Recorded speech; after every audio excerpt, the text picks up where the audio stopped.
Okay, in this quick video, I want to show you how to read a circuit board electric power box like this one. It's fairly simple to do. So you're going to have one side that the builder or the electrician wrote in where each adjacent circuit breaker goes to. So that'll usually be in their handwriting on one side. It's usually on the door side. And then you're going to have the actual circuit breakers that you can turn on and off. All right, so there's going to be two sets of numbers. As you can see here, there's the sets of numbers 1, 3, 5, 2, 4, 6, and that corresponds with this one. And then you're going to see 1, 3, the furnace would be here.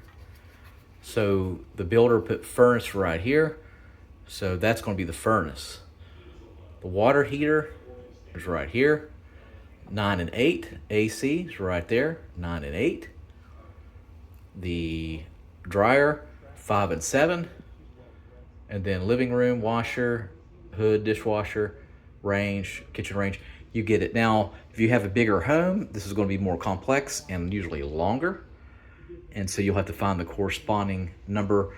And a lot of times they'll do it, they'll divide it up into like kitchen, bathroom, rooms. And so what you would do is find the corresponding room, and whatever you're doing, let's say you're doing electrical work in your bedroom, just make sure that there's no power there before you start doing work, just for safety reasons. But it's a fairly simple way. Just make sure you take your time. All right, thanks for watching, and make sure you subscribe.